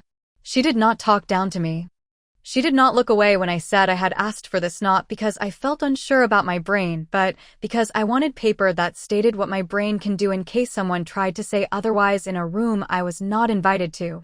She asked me to recall a list of 5 items and to explain my medication and to describe how I would handle an unexpected bill.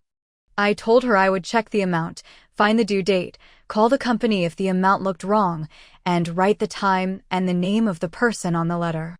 She asked me to do a simple calculation to see if I would spot a direct debit that had jumped. I did it out loud, and then I wrote it down the way I do when I want to make sure my mouth has not lied on behalf of my head. She smiled. She said she would file her report by Friday. She asked if I had a trusted person to hold a copy. I said yes, I have a notary and I have me. The GP saw me on Thursday. He is younger than my son, and sometimes his optimism tires me, but he listened well, and he added the note I asked for to my file. The one that says all family input must be recorded with my consent, and that any safeguarding concerns must be discussed with me first unless there is an immediate risk to life. He typed it while I watched, and I asked him to read it back, and he did, word for word. He gave me a leaflet about power of attorney in case I wanted to prepare one later at my own pace, and I told him I would do that with Martin in a month when I had space to breathe. He nodded and said he would schedule a review then. On Friday, the bank manager called with the first outcome. The third-party mandate was removed. A new phrase was added to my account that means any change request triggers a call to me and to Martin at a number only we know. The withdrawal from February was escalated to the fraud team with the scanner images of the signature I had printed. And because Bernard's death is documented on their system, they will contact the teller who handled that day to ask if they recall what identification was presented. The manager did not promise a refund. He promised a process. That was enough for now. He also confirmed that 2 online banking resets had been initiated from devices that do not match mine, and that those requests were linked to an email address I do not recognize. He read the address to me. It had Kira's birthday in it. I wrote it down and underlined it. Skylark sent a reply that was a wall of language about misunderstandings and internal policies and their care for older clients. Martin wrote back with numbered points and an attached draft complaint to the regulator. The merchant bank acknowledged Hannah's internal alert and gave me a case reference I pinned to my notice board. The post office, through Lynn's cousin, provided stills from the High Street box on the day the anonymous safeguarding call was made. You could not see a face. You could see a bracelet that matched the one Kira wears with little coins that jangle. It was not enough to convict anybody. It was enough to make a social worker take a second look at a note written in bureaucratic phrases. I would like to tell you that this was all clean and quick. It was not. It was slow and sometimes felt petty. I still had to buy milk. I still had to take the bus and sit while teenagers played videos without headphones and talked about things that made me want to turn and say that some words should be kept for rooms with doors. I still had to sleep in a house that had been used as a stage for a performance I had not agreed to, and the floorboards still made the same noises. But every time I closed a letter and licked an envelope, I felt the small click of something that had been out of place returning to where it should be. Quiet work does that. It does not look like victory if your idea of victory is confetti. It looks like a filing cabinet that opens and closes without getting stuck. 2 weeks after the haul, Daniel asked to come for tea. He had stubble and tired eyes, and he sat at the table staring at the mug like it could answer him. I have spoken to a solicitor, he said.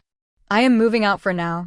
I told Kira I need space and I need honesty, and she gave me neither.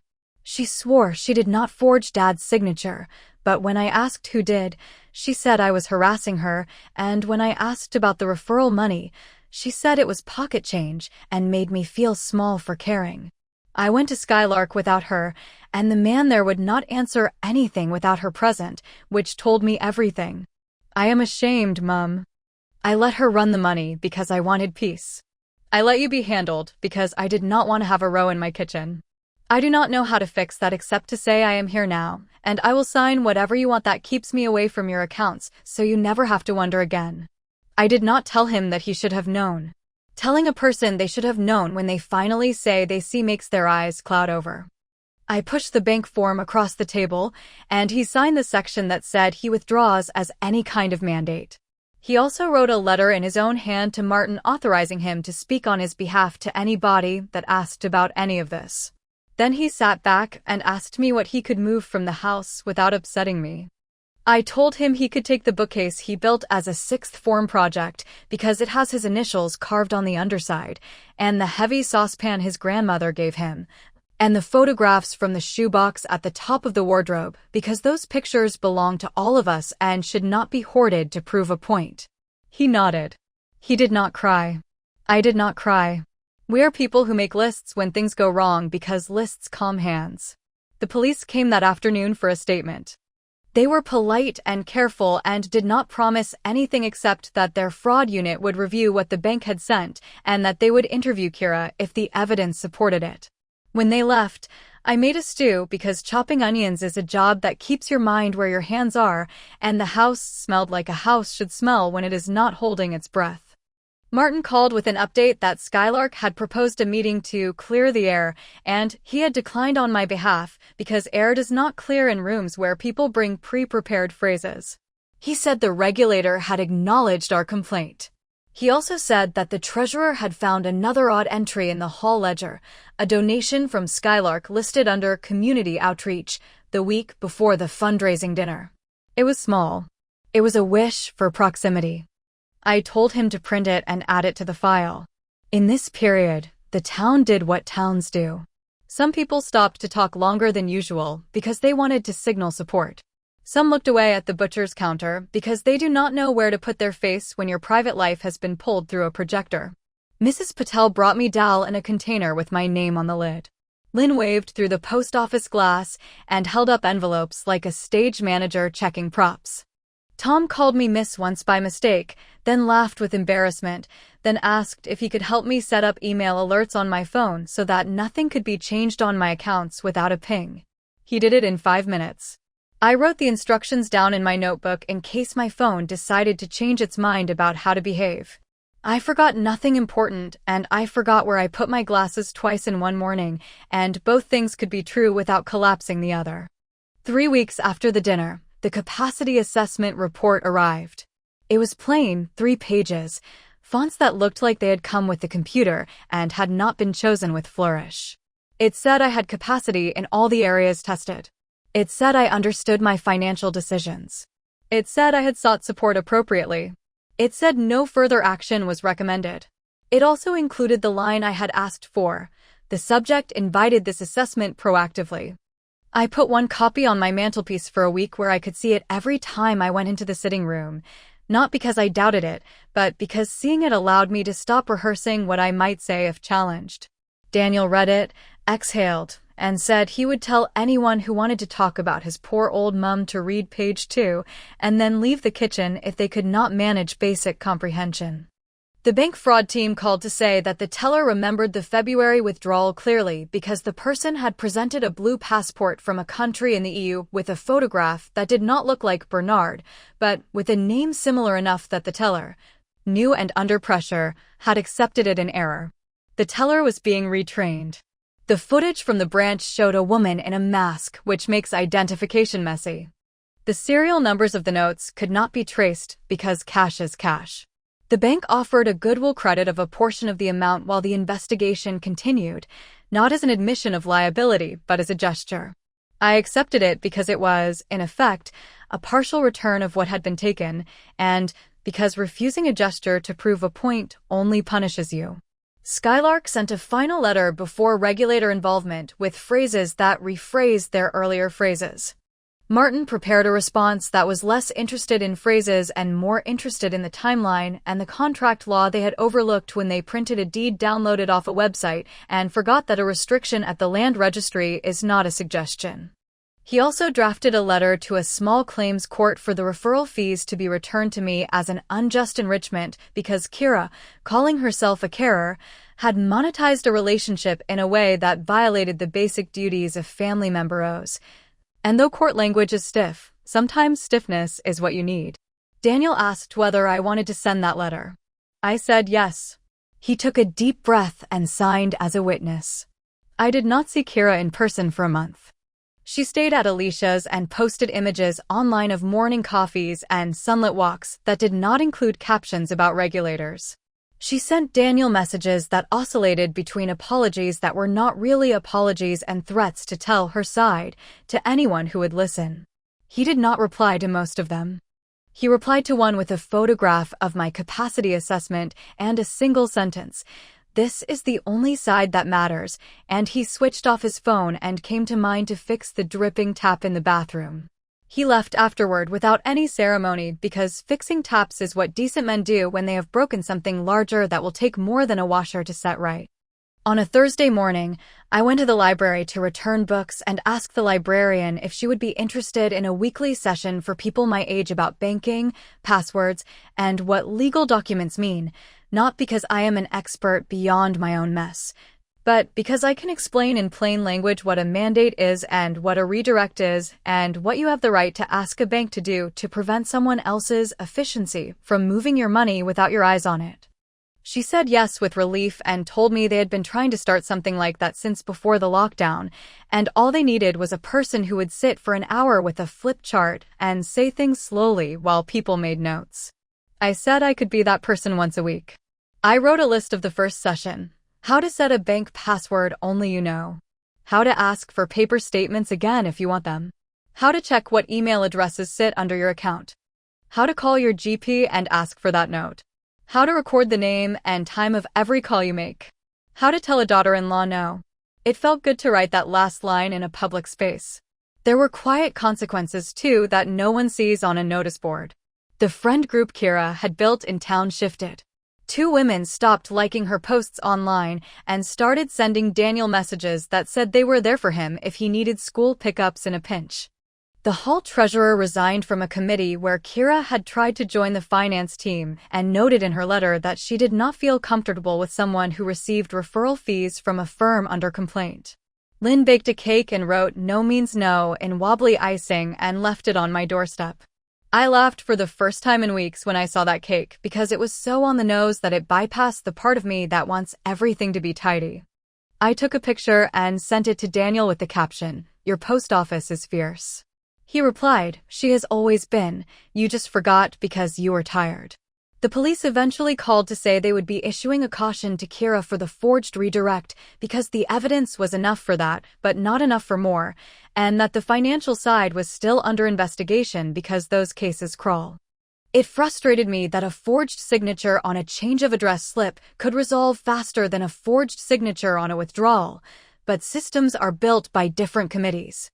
The caution mattered in a way that could not be smoothed on a weekend over brunch. It would sit on her record where certain checks can see it. It would make her careful in rooms where she used to be careless. When you live in a house where something has been contested, there comes a day when you look at the rooms and decide whether they belong to the argument or to you. I stood in the hall on a Sunday and looked at Bernard's console table and the vase and the place where the blue folder had once been propped like a live thing. And I decided to reclaim it not by buying new furniture, but by moving the pieces so that the view when you come in is not papers, but a plant that my neighbor grew from a cutting. I took the bin bags that had sat as a memory of the week everything almost went sideways, and I repacked them properly, labeling the boxes that would go to charity and the boxes that would go to the tip with items that no longer belonged in my life.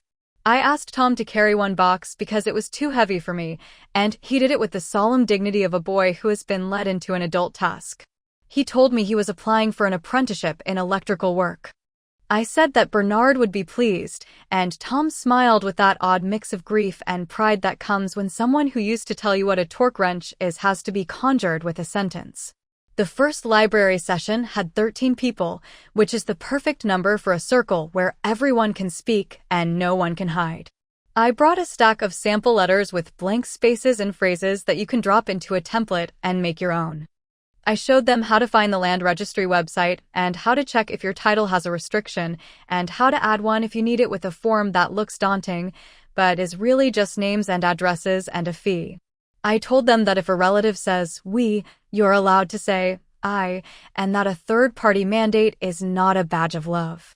An older man in a flat cap raised his hand and said his niece had been helping with his rent and had moved his mail to her flat without him noticing until his housing officer asked why he had not replied, and I watched him write "post office, cancel redirect" in shaky capitals and felt my throat tighten. After the session, he came up to me and asked if he could buy me a coffee, and I told him to save his coins for the meter and come next week with his daughter to sit with him so she knows too. He laughed and said his daughter lives in Scotland, but he would ask his neighbor. Quarterly things that used to belong to Bernard now belong to me. I cleaned the gutters with Daniel on a ladder while Lynn held the bottom and shouted up that he was leaning too far left. I went to the council tax office to get the single-person discount properly registered with the new paperwork that had been in limbo during weeks of confusion. I called the home insurance company and added a note that no one is allowed to open a claim without my confirmation and that my notary is on the file as a second point. The woman on the phone thanked me in that way call center people do when a customer is organized, and I could hear in her tone a kind of relief that she did not have to explain a basic step twice. By the time summer edged in, the regulator sent a letter that Skylark had been fined for breaches of advice standards in 3 separate cases, not mine, because mine was still in flight, but close enough that their public reputation shifted. The merchant bank closed their account. The sign on their glass door came down one afternoon, and someone scraped the glue from the glass badly so that a ghost of the logo stayed for a week and then gave up. A new sign went up for a nail salon that opened with balloons and 2-for-1 offers. People joked that stability is a nail salon in this town, and I agreed because at least you can see the work being done in front of you and walk away with neat hands. The treasurer sent me a note to say she had been right to follow her discomfort, and I wrote back that people who mind small numbers save entire rooms from larger mistakes, and we both knew we were not talking about raffle printing costs anymore. Kira requested mediation through a family service. The letter was formal and felt like reaching for a respectable rail at the top of a set of stairs she had misjudged. I agreed because refusing mediation makes you look inflexible. We sat in a small room with a woman who had kind eyes and very clear rules about turn-taking. Kira talked first about feelings of exclusion. She talked about wanting to create safety for me in case of decline. She did not talk about the $5,000 except to say again that it had been offered by Bernard and that she was simply the one who collected it because he found car parks stressful near the bank, which made me bite my tongue so hard I tasted iron. When it was my turn, I did not talk about my feelings because that room would not fix them. I talked about the signature on the redirect and the footage and the caution and the referral fees and the bank's device log and the regulator's letter and the capacity assessment. I talked about actions. The mediator nodded and wrote the word facts on her pad. She asked Kira if she accepted those facts. Kira said she accepted some and disputed others. The mediator said that without acceptance of the facts there could be no trust to rebuild, and that this session could only yield an agreement about boundaries, not reconciliation. The agreement we reached is simple. Kira is not to contact my banks, my GP, my counsel, or any service on my behalf. She is not to visit my house without an invitation by text sent that day. If she violates either, the police will be notified under the terms of the caution. She did not like that last clause. She signed. I signed. The mediator signed. It was not healing. It was paperwork. That is what I needed. At home, after mediation, I sat with Daniel and asked him the question I had been pushing aside because everything else was louder. Do you still see a way forward with her? I asked, not as a mother fishing for an answer, but as a woman who knows that people make compromises to ease the days and then wonder why the years ache. He stared at the mug again like it might stop him from looking at himself. I do not know, he said slowly. I am ashamed to say I still love her because love does not switch off when someone does something shabby, but I cannot live in a house where decisions are made because they are efficient. I am learning the difference between peace and silence. I will not confuse them again. I told him that sounded like a sentence a man writes down and puts near his kettle. He smiled without joy and said maybe he would do that. The last twist came not with a letter but with a knock. It was late afternoon, and I had just finished slicing lemons for the first of the library sessions where we allow a biscuit at the end if you have completed your sample letter. I opened the door to find Alicia standing there with a plastic carrier bag and a face I have seen on women who have kept a friend's secrets and have decided to stop. She asked if she could come in. I led her to the kitchen. She put the bag on the table and took out a slim notebook with a floral cover that looked like something bought from a stationer who likes pretty things. I cannot keep this any longer, she said. Kira left it at mine and went out and forgot it. I told myself I would hand it back, and then she said something cruel about you on the phone while she was in my kitchen, and I remembered times she said cruel things about other people in other kitchens, and I opened it. I should not have, but I did. It is her referral notes. Names, dates, which of her friend group would respond to phrases like protecting your parents, which would respond to tax efficient, how much Skylark paid per referral, when she planned to talk to you about the deed of gift, and a line about making sure the vulnerability phrasing was seeded early. She wrote seeded, like a gardener. I realized I had been helping someone who sees people as steps. I wanted you to have it before she came to fetch it and told you I was making it up. I leafed through the book with a hand that did not shake because when someone gives you the thing that shows the plan in the planner's own words, you do not waste that moment being angry. You copy the pages on your own machine and you put the originals in a clear plastic sleeve and you call your notary. Martin came by in the evening and we scanned every page. He used the word contemporaneous with satisfaction because dates written next to events are a gift to people who like to prove things. He added the notebook to our regulator complaint and to the police file. He also wrote a short letter to Kira's mediator attaching a single photocopy of the page where my name appears with the phrase "Deadline Friday" and the initial M. Skylark next to it. He did not add commentary. He did not need to. Alicia left with tears she did not try to hide, telling me she was sorry for her part in it and that she had liked feeling like part of a project and had not looked hard enough at what the project was. I told her that people like to belong and that the way to make amends is to belong to something better tomorrow than you did yesterday. She said she had signed up to help at the library sessions on Thursdays. I smiled and told her to bring biscuits and to let Lynn handle the float. I wish I could tell you that Kira apologized after the notebook went into the file. She did not. She sent a message to Daniel accusing me of theft. Martin replied on our behalf that the book had been left with me by the owner of the premises where it was found, that it had been provided to the authorities, that accusing me of theft in writing could be added to the file as a pattern of intimidation. She did not send another message. That silence is not satisfying in the way a made-for-television apology would be, but it is the kind of silence I can live with because it is enforced by papers with stamps. This is the part where people expect a tidy turn, the kitchen redone with grant money, a medal from a mayor, a new romance, that shiny kind of ending. This is not that story. My ending is that I sleep in my own house with the window open to the sound of the gulls and the hum of the fridge. It is that I teach 12 people on a Thursday what a mandate is and watch them walk out holding a piece of paper they can use. It is that my rosemary bushes are overgrown and I am learning how to prune without killing. It is that Daniel brings me plastic tubs of leftover curry from the canteen at the garage where he works because the cleaner hates to throw food away. And we eat standing at the counter and talk about the different sounds a car makes when a belt is going and how to stop a washing machine from walking across the floor. It is that the hall treasurer and I sit with the new nail salon's owner and show her how to set up her till so that her end of day matches her bank, and we leave with our nails neat because she insisted, and we laugh in a way that is not cruel and not performative. Just two women making numbers line up and accepting a small kindness.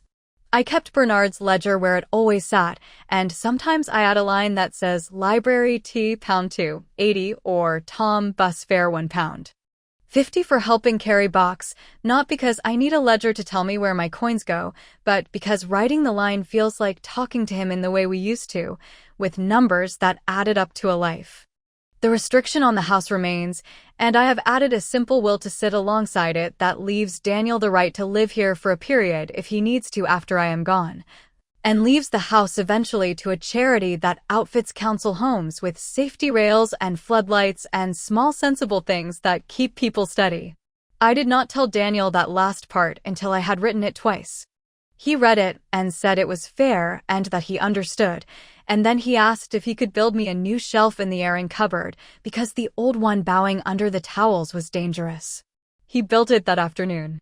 I watched him work from the doorway and saw his father in the way he measured twice and cut once. You want to know whether Kira faced a court? I do not control that part. The police file sits on a desk somewhere with a dozen others like it. The regulator complaint moved into a stage where people sit in rooms you cannot see and decide whether fines should be issued and training mandated. The merchant bank closed Skylark's account, which is a practical consequence that speaks better than a speech. Kira's caution is real. The notebook is scanned. The referral money is subject to a claim that may or may not end with a judge telling her to return it with costs. All of that is noise compared to the simple fact that the blue folder is not in my hall, that no one is waiting by my kettle to press a pen into my hand, that my mail comes through my own letterbox to my own floor. If you have ever had something basic like that disturbed, you know that its return feels like your shoulders dropping a centimeter you did not know they had been holding. If you are listening because you are in a smaller version of this and you are wondering how you take the first step, it is not dramatic. It is a landline and a call. It is writing down the time and the name of the person. It is asking for the letter to be sent and their name spelled correctly.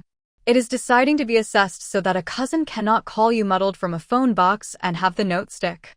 It is calling a notary and saying, Please stand between me and anybody who thinks they know better than me. It is debts and credits in a ledger, even if the ledger is just a page in a notebook where you write Kira, redirect slip, and next to it, cancelled. It is so small you might miss it if you're expecting fireworks. It is so ordinary that it never gets likes. It is the thing that makes everything else bearable. On the last Thursday before the library closes for August, we finished our session early because the heat made the room stuffy, and we rolled up the blinds and opened the windows, and a breeze moved the paper on the tables. And I asked everyone to say one sentence they wish they had been taught at 15 about money. One woman said, "If somebody says we are a team, check the scoreboard." One man said, "A direct debit is not the same as a bill, it is a permission." I said, "If someone calls you vulnerable, ask to see where they wrote it down and who they told, and then decide whether you want to keep them in your kitchen." We packed up slowly. People hugged without making a fuss. Alicia stacked chairs. Lynn counted the float with a mouth that moves while she counts. Tom wiped the whiteboard because he hates smudges. Daniel came by to put up a notice about a car boot sale to raise money for the youth club. I watched the room fill and empty, and I thought that if a person measures the meaning of a fight by whether people can use its results, then this fight means something because 15 people went home with a letter they can use and the knowledge that they are not alone in rooms that try to tell them they are small. When I walked home, the sky was the kind of late evening that this town does well, where people sit on steps and swap news in low voices, and the light on the water looks like it belonged to a different place if I let myself wax lyrical. But I am not waxing anything tonight. I am just saying it was pleasant. I opened my gate. I bent to smell the rosemary because that is the one sentimental habit I allow myself. I picked up the post from the mat and sorted it with a quick eye for anything that needed my immediate attention. I put the kettle on for tea. I pulled Bernard's ledger toward me and wrote, "Paper, £1, 20 for library handouts," and then closed it with my palm flat on the cover the way I do when I am done. I stood in my own kitchen where a person once tried to turn me into a donor and I refused, and I thought of my husband's voice telling me that he had laid the track, and I realized I had done the walking. If you are still here with me, thank you for standing in that hall in your mind and letting me use your attention like a microphone. The moral, if there is one, does not need to be said. It is in the way the door opens now when I turn the key and no one else's hand reaches past mine. It is in a boy's phone clip, an accountant's ledger line, a postmistress's eyebrows, a bank manager's cautious language, a notary's steady pen, a former schoolgate adversary with a compliance folder, a neighbor with a saucepan of Dal, a son who leaned in the wrong direction and learned. It is in the absence of a blue folder on a hall table. It is in the rosemary that needs pruning and will be pruned.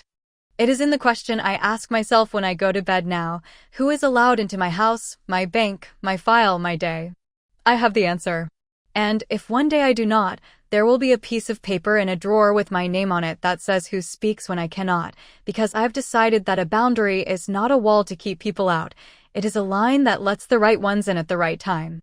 Before I slept tonight, I stood at the window and looked at the light on the street and thought of all the kitchens in this town where people are being told a story about what is best for them.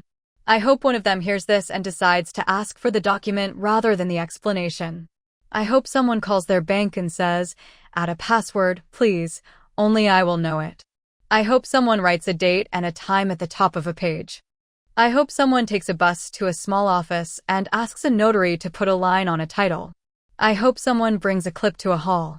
I hope that if you ever need a room like that, a projector and a ledger and a handful of stubborn people will be waiting. And if you ever walk down my street and see a rosemary hedge with the tops a bit uneven, you will know I did the pruning myself, and you can decide whether to knock for a cup of tea. If you do, bring me your letters, and we will sit at the table and add the times and the names together until the pile becomes a shape you can live with. That is the ending I can offer you. It fits in a tote bag with stitched initials and a pen that writes clearly, and it is enough.